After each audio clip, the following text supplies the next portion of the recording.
Veja, a geopolítica é um negócio muito cruel e as pessoas que são ingênuas e simplistas em sua análise da geopolítica sempre sofrem.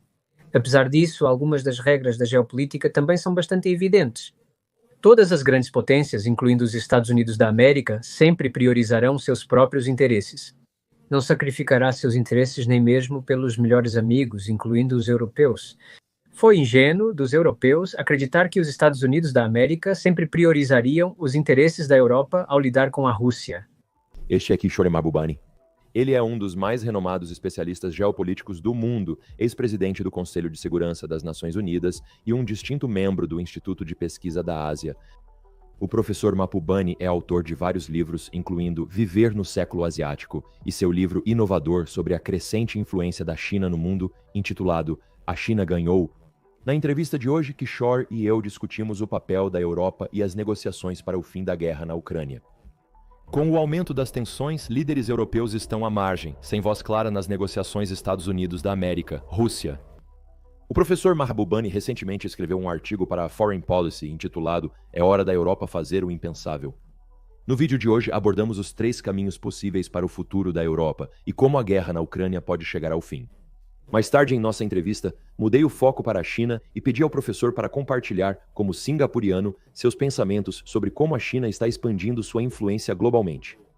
Discutimos os recentes avanços da China em inteligência artificial e energia renovável e perguntei ao professor diretamente se a China venceu, como sugere o título de seu livro. Por fim, concluímos o debate discutindo o que o professor Mahbubani considera a questão mais perigosa do mundo, o futuro de Taiwan. Confie em mim, você vai querer ouvir cada minuto da conversa de hoje. Assista até o fim, pois o professor Mahbubani revela sua estratégia exata sobre como os países ocidentais devem lidar com a China. Senhoras e senhores, é uma grande honra receber no estúdio o professor Kishore Mahbubani. Kishore, agradecemos por estar conosco hoje. Estamos ansiosos para a discussão. O prazer é meu. Obrigado por me receberem. Com certeza. Professor Mahbubani, quero começar discutindo o maior conflito geopolítico que está acontecendo no mundo agora, é claro, a guerra entre Rússia e Ucrânia. Poderíamos discutir longamente sobre os fatores que desencadearam essa guerra. Muitos apontam a expansão da OTAN e o Putin como causas.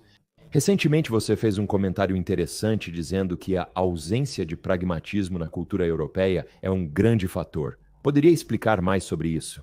Sim. Quero dizer, a tragédia sobre a guerra na Ucrânia é que essa guerra era eminentemente evitável. Foi um acidente que não precisava ter acontecido e a razão pela qual aconteceu é porque os europeus se tornaram geopoliticamente incompetentes. E digo isso com alguma confiança porque a pessoa que me deu essa percepção foi Henry Kissinger. Eu tive uma conversa individual com ele cerca de um ano antes dele falecer, em outubro de 2022. E ele lamentava o fato de que os líderes europeus não estão mais pensando em grande escala, a longo prazo, e observando o ambiente geral antes de chegar, fazendo julgamentos políticos. Então, por exemplo, eu quero enfatizar um fato para que não haja mal-entendidos. A invasão russa da Ucrânia é ilegal. Nada pode justificar essa invasão, isso é muito claro. Mas, ao mesmo tempo, essa invasão poderia ter sido evitada se os europeus tivessem demonstrado qualquer tipo de competência geopolítica e reconhecido que, já que eles têm que conviver com a Rússia pelos próximos 100, talvez 1000 anos, eles deveriam considerar as preocupações de segurança da Rússia, especialmente se ela se sentir ameaçada por algumas de suas ações.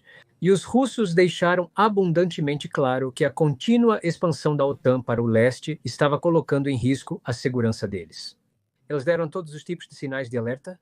E você sabe, estudiosos americanos como John Mearsheimer e Jeff Sachs realmente forneceram muitos dados que mostram que esses avisos eram muito, muito claros. E é muito intrigante que os líderes europeus escolheram ignorar esses avisos e continuaram a pressionar pela expansão da OTAN.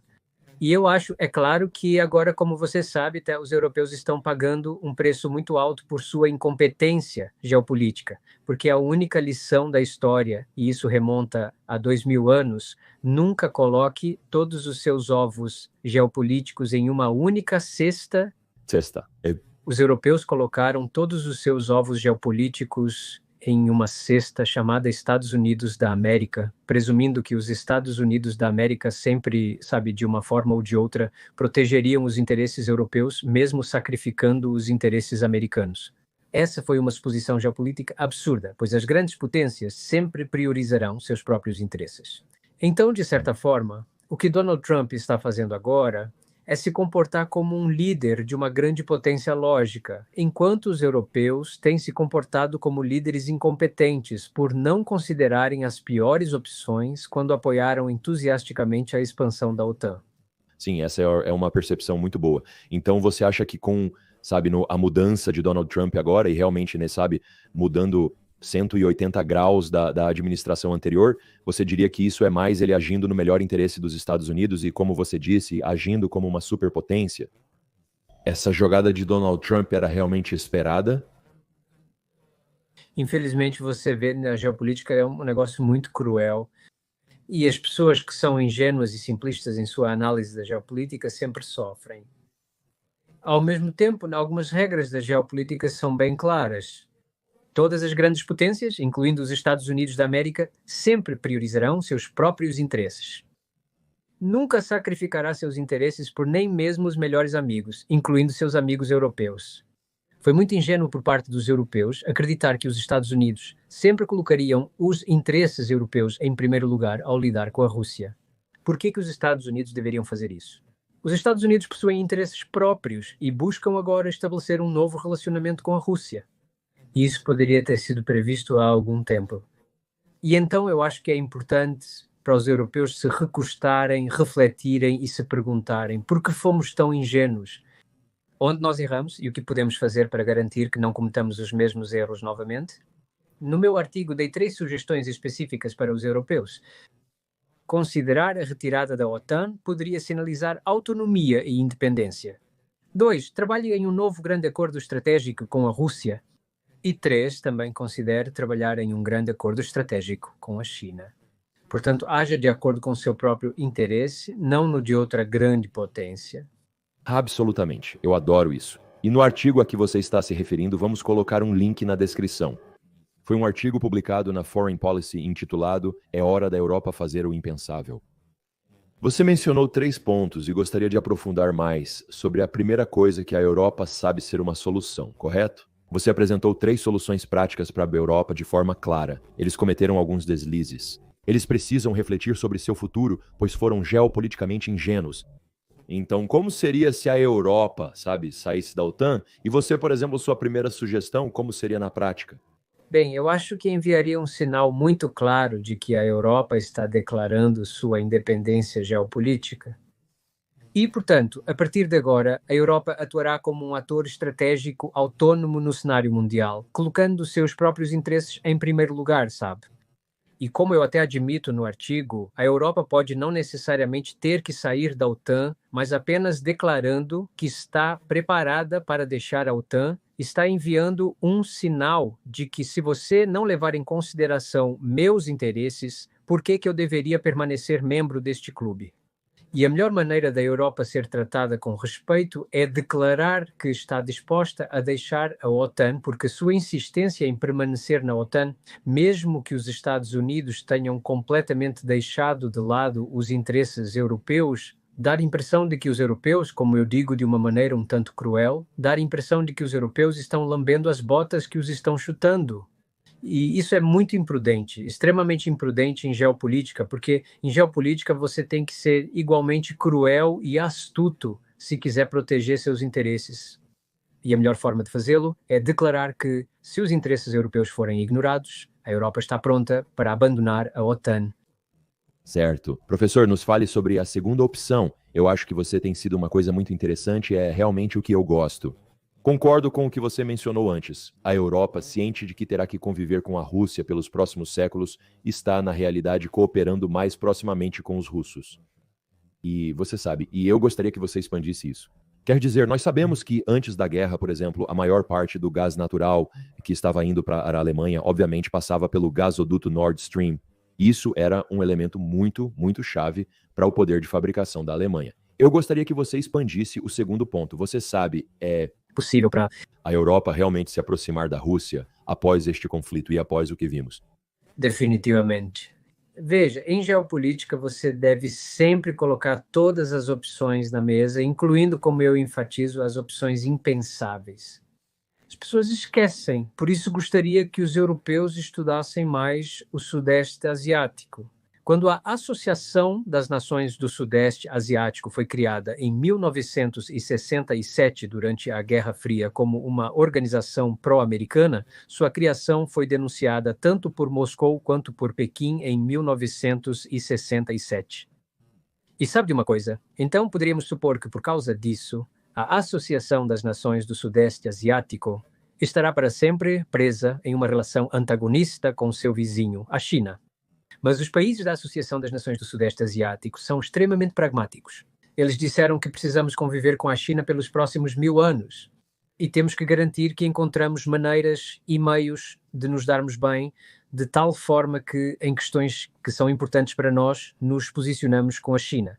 Em outras questões importantes para a China, encontramos formas de nos entendermos com eles. Em suma, é disso que se trata o pragmatismo. Você se adapta e ajusta e negocia um compromisso justo, e então você tem um bom relacionamento a longo prazo. E estou espantado que os europeus não fizeram nenhum esforço para entender as preocupações russas e trabalhar para construir a confiança dos russos na Europa. E você sabe, isso é uma coisa óbvia que os europeus deveriam ter feito, porque você sabe, agora os Estados Unidos são claramente a número 1 potência no mundo. Sem dúvida alguma, uma das maiores lições da história é que nenhuma potência permanece como a número 1 para sempre. E daqui a 100 anos, os Estados Unidos podem não ser a potência número 1, podem não ser a número 2, podem ser a número 3, número 4. Se a geopolítica vai mudar, você deve sempre manter suas opções abertas. Mas uma coisa que não muda são seus vizinhos. Vizinhos nunca vão embora. E um país forte como a Rússia, né, um país resiliente como a Rússia, não vai desaparecer tão cedo. No fim, os europeus terão que conviver com a Rússia pelos próximos 1000 anos, mesmo quando os Estados Unidos da América não forem mais a grande potência. Então, por que não trabalhar em seus próprios acordos autônomos com a Rússia, em vez de dizer, quando se trata da Rússia, nós simplesmente seguimos lealmente o que os Estados Unidos fazem? Isso é muito imprudente dos europeus, e digo isso como um amigo deles. Estou tentando alertá-los para cuidarem primeiro dos próprios interesses. Sim, eu acho que ambas as opções são fantásticas e muito perspicazes. Quero abordar o terceiro ponto, que envolve especificamente a China. Você levanta uma questão muito interessante. Vemos uma quantidade tremenda de imigrantes se afastando da África, certamente indo para a Europa.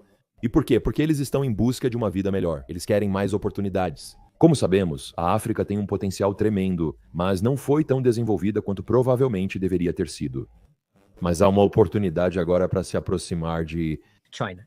Acho que vimos algo muito interessante, sabe? O ministro do Comércio alemão disse que, por exemplo, se eles entrarem em uma guerra tarifária com Donald Trump e os Estados Unidos, você poderia potencialmente ver a Alemanha combatendo isso ao se aproximar mais da China. Então, eu gostaria que você falasse sobre a opção 3, sabe? No sentido de que a Europa pode realmente se aproximar mais da China e o que isso significaria. Bem, eu acho, você sabe, um dos pontos-chave que eu enfatizei sobre geopolítica é que você tem que ser muito frio e calculista ao tentar avaliar de onde virá sua próxima grande ameaça. E no caso da Europa, a próxima grande ameaça não virá de tanques russos de forma alguma. Virá da explosão demográfica na África. Eu acho que aqui está uma estatística que todo europeu deveria saber. No ano de 1950, a população da Europa era 2 vezes maior que a da África. Agora, a população da África é mais de 2,5 vezes maior que a da Europa. Até o ano de 2100, a população da África provavelmente será 10 vezes a população combinada da União Europeia, 10 vezes. Então, se você tem muitos africanos, e a menos que você promova o crescimento e desenvolvimento da África, haverá cada vez mais africanos tentando atravessar o Mediterrâneo para a Europa. Então, como você evita uma grande migração da África para a Europa? Ou seja, presumindo que você não matará pessoas em suas fronteiras. Então, a única maneira de fazer isso é apoiar o desenvolvimento econômico da África e apoiar qualquer país que invista na África.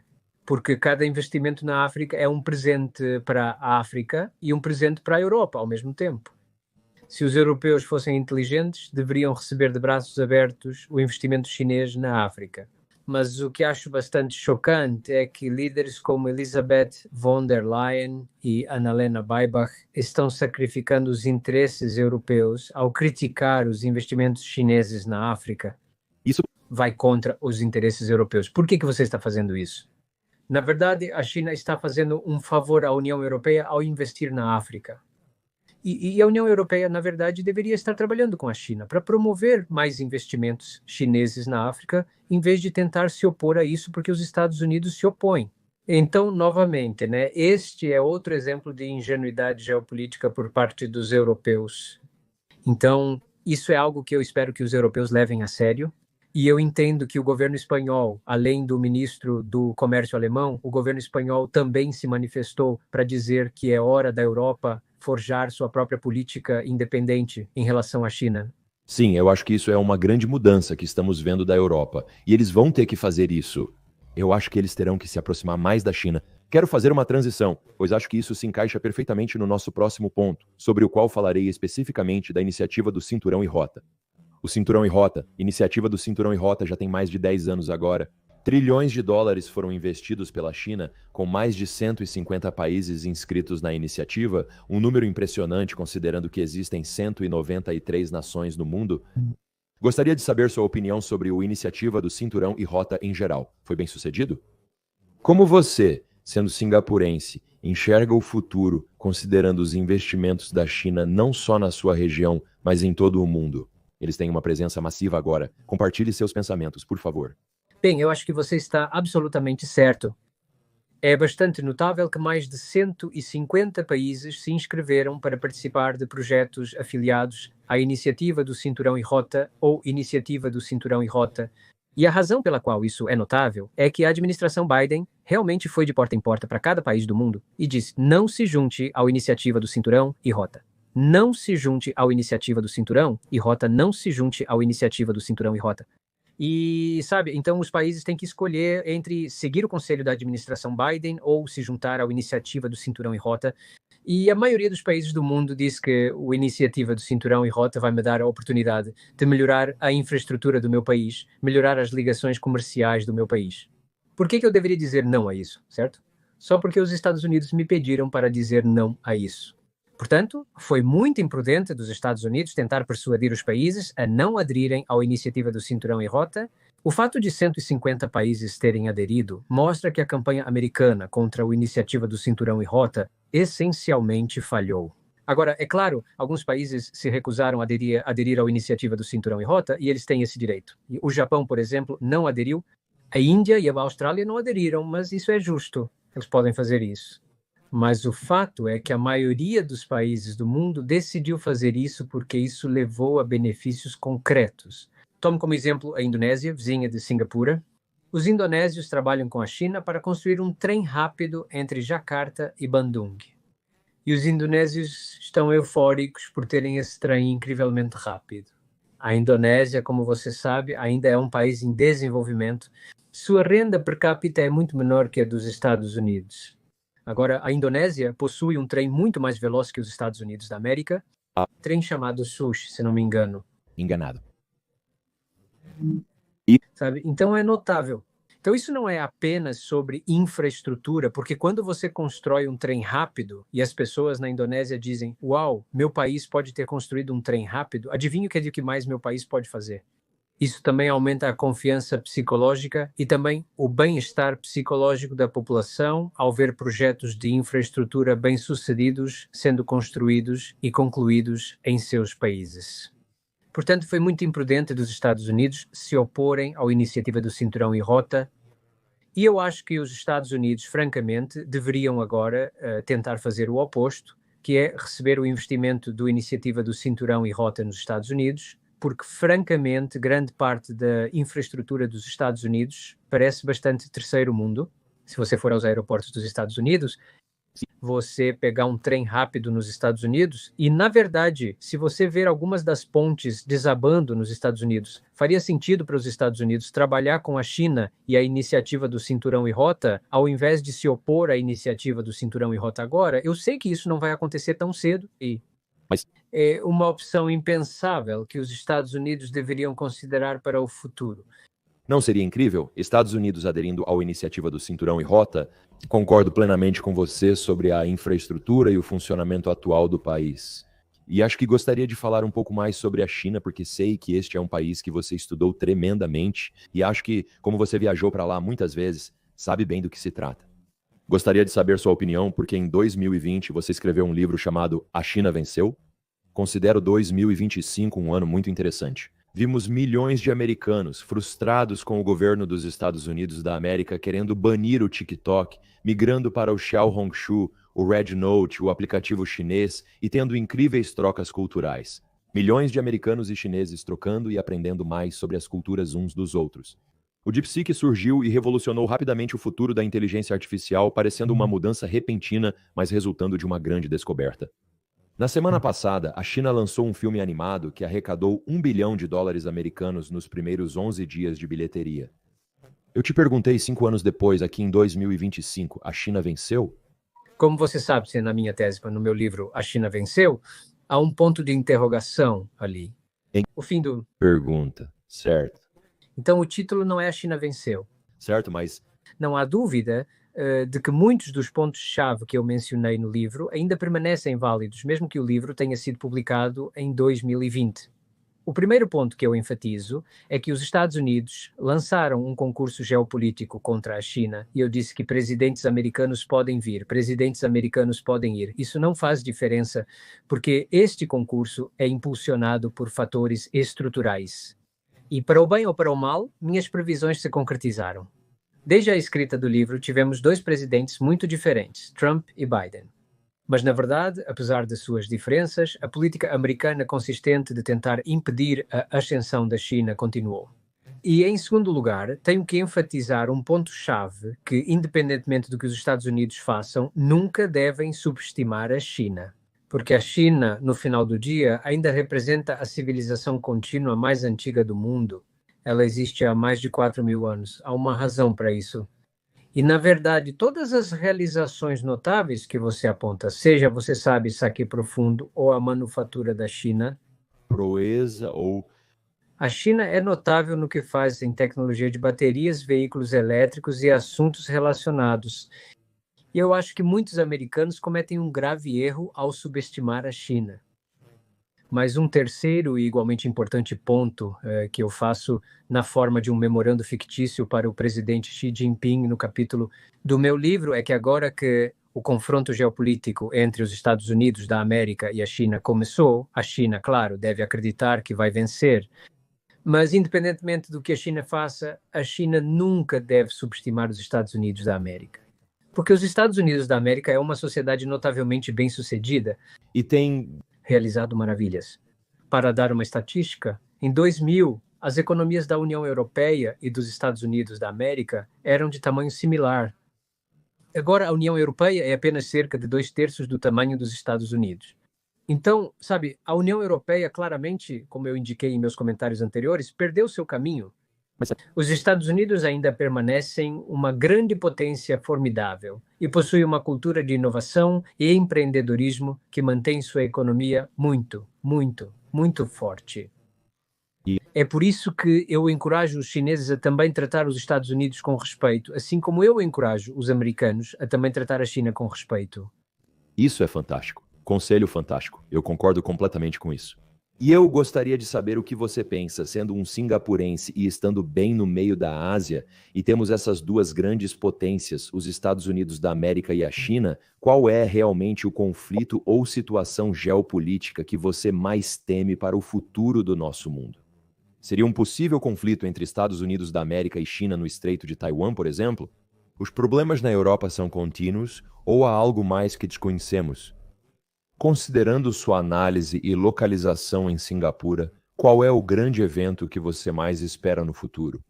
Bem, eu acho que o problema mais perigoso do mundo, sem exceção, é a questão de Taiwan, com certeza. Expliquei isso no meu livro Como a China Venceu. Taiwan, no final do dia, é uma batata quente politicamente porque é o último símbolo vivo do século de humilhação que a China sofreu de 1842 a 1949. E eu acho que é muito importante para todo formulador de políticas americano estudar o que o século de humilhação significa para a mente chinesa. E é por isso que eu criei um curso EDX, um breve curso de 4 palestras sobre o século da humilhação. Para que os americanos pudessem entender melhor. Taiwan foi separada da China pela primeira vez quando a China sofreu uma derrota humilhante para o Japão em 1895. E, do ponto de vista chinês, até que Taiwan seja reunificada, o século de humilhação não terminou. Encerrado. E Por isso, é necessário gerenciar a questão taiwanesa com muito cuidado. Agora, isso não significa que Taiwan deva ser devolvido à China amanhã à noite. Na verdade, a melhor maneira de preservar a paz no Estreito de Taiwan é não mudar o status quo. Como parte do status quo, é crucial notar que ambos os países alegam estar representando a China, né? Então, Taiwan se declara como a República da China. E seria mais sábio para Taiwan continuar a se chamar República da China e continuar a reivindicar toda a China, porque isso reafirma o fato de que Taiwan e China são um só país.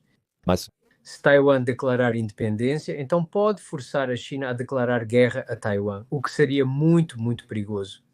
E ao mesmo tempo, mesmo que os taiwaneses fizessem isso, eles se encontrariam completamente isolados no mundo.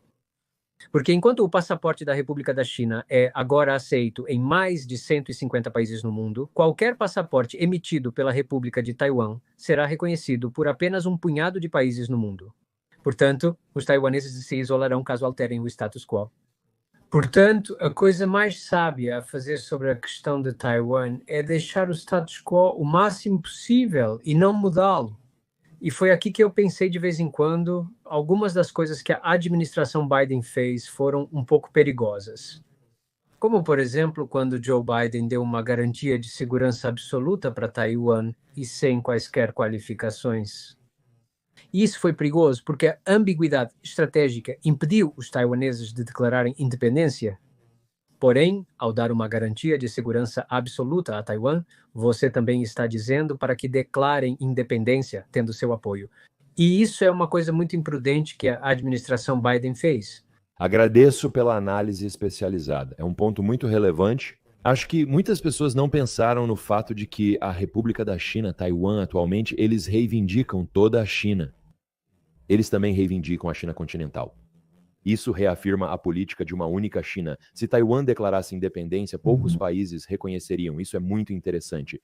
Ponto que acho que muitos não compreendem. Professor Mahbubani, uma última pergunta. Em nosso canal do YouTube, trazemos especialistas para falar sobre a China, com o objetivo de ajudar mais pessoas a entendê-la. Acredito que muitos ocidentais não foram expostos e não têm conhecimento sobre a China. Sei que você viajou muito para lá. Você estudou a China por muitos anos. Qual é uma coisa que você gostaria que o mundo soubesse sobre o país que seria útil no futuro? Acho que uma coisa que todos no mundo, especialmente todo americano deveria entender é que a China representa a civilização contínua mais antiga do mundo. E por que a China sobreviveu por tanto tempo? Porque ela demonstrou ser a civilização mais resiliente? E o motivo para isso é que há muita sabedoria no corpo político chinês sobre como gerir seus assuntos internamente e como gerir seus assuntos com seus vizinhos. Então, claramente, eu acho que é importante para todos nós que lidamos com a China tratar disso com base no respeito. E os americanos, especialmente, deveriam parar de despejar desprezo sobre a China, deveriam parar de demonizar a China, deveriam parar de falar da China em termos tão insultuosos. E você sabe, eu gostaria que os americanos fossem ao redor do mundo e ouvissem como outros países falam sobre a China, e eles descobrirão que a grande maioria dos países do mundo trata a China com muito respeito. E eu diria que isso é uma coisa que os americanos deveriam aprender a fazer, tratar a China com grande respeito, mesmo quando discordam dela, e encontrar maneiras e meios de se dar bem com a China. Porque no final do dia a China existe há 4.000 anos. Ela estará por aqui por mais 4.000 anos. Os americanos devem recordar que os Estados Unidos existem há apenas 250 anos. Ainda é uma criança na história mundial, e uma criança na história mundial deve mostrar respeito pela civilização mais longa e contínua da humanidade. Essas são palavras tão poderosas, professor, e elas concluem perfeitamente nossa conversa de hoje. Agradeço muito pelo seu tempo e gostaria que você compartilhasse com todos como acompanhar seu trabalho. Adoraríamos continuar seguindo você. Sei que podemos seguir você no Twitter e em outros lugares. Há mais alguma coisa que devemos saber? Bem, felizmente tenho links ativos no Twitter, no Facebook, no LinkedIn e também tenho um site chamado www.mamubani.net e também uma página no Substack. Então acho que você pode me seguir. Mas o que eu realmente descobri, para minha total surpresa, É. que vídeos de todas as minhas entrevistas parecem estar circulando amplamente sem qualquer intervenção da minha parte. E eu não entendo como eles estão circulando ou quem está circulando eles.